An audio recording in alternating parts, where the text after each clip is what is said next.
come to the poem. Where the mind is without fear and the head is held high. कवि ईश्वर से प्रार्थना करते हुए क्या कहते हैं कि मेरा भारत देश ऐसा हो जहाँ के लोगों का मन बिना भय के हो, यानी the head is held high, उनका सर, उनका मस्तिष्क ऊंचा हो। वेयर नॉलेज इज़ फ्री, जहाँ ज्ञान प्राप्ति करने के लिए सभी को आज़ादी हो। Where the world has not been broken up into fragments by narrow domestic walls, और जहाँ संसार यानी हमारा जो समाज है अति संकीर्ण दीवारें, जैसे धार्मिक, धर्म से रिलेटेड, जाति से रिलेटेड, भाषा से रिलेटेड, ऐसी कारणों से टुकड़ों से बटा न हो, यानी हमारा देश एकजुट हो।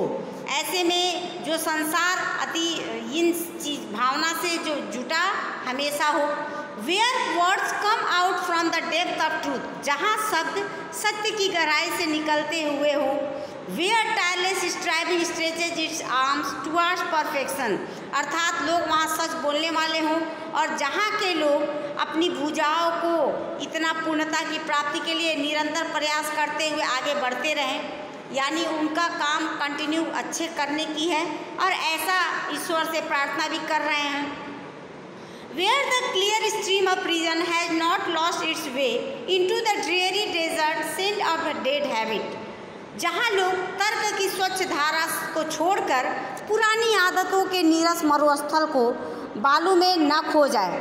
देखिए, ड्रियरी डेजर्ट मतलब नीरस एकदम डल मरुस्थल की बालू में न खो जाए, ऐसे यहाँ के लोग को स्वच्छ धारा के अनुसार बहते रहना चाहिए। ऐसे बात यहाँ रख रहे हैं कि ताकि लोग तर्क की स्वच्छ धारा को छोड़कर पुरानी आदतों के नीरज मरुस्थल की बालू में न खो गए हों। Where the mind is led forward by the means यहाँ गॉड के लिए है, into ever widening thought and action, जहाँ मस्तिष्क ईश्वर की प्रेरणा से विकसित, थॉट्स एंड एक्शन मतलब विकसित विचार और कार्य की ओर अग्रसर होता रहे।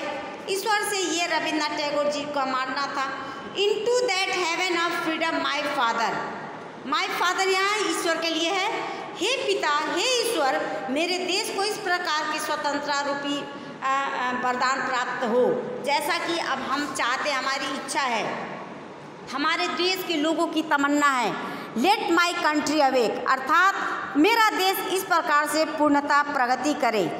कवि के कहने का तात्पर्य ये है कि भगवान से भी वे पूर्ण रूप से प्रयास कर रहे हैं, बातें कर रहे हैं और अपनी इच्छा को, अपने देश के लोगों की इच्छा को लोगों भगवान तक पहुंचा रहे हैं, ताकि हमारे देश के लोग भी जागरूक हो और सत्य के राह पर चलते हुए वे अपने कार्य को अच्छे ढंग से करते रहें। और इस बात को कहते हुए वो ईश्वर से, यानी पिता रूपी ईश्वर से प्रार्थना कर रहे हैं कि हमारे देश को इस प्रकार की ही स्वतंत्रता रूपी वरदान प्राप्त हो, ऐसा हमारा मानना है, अर्थात मेरा देश हमेशा पूर्ण प्रगति करे।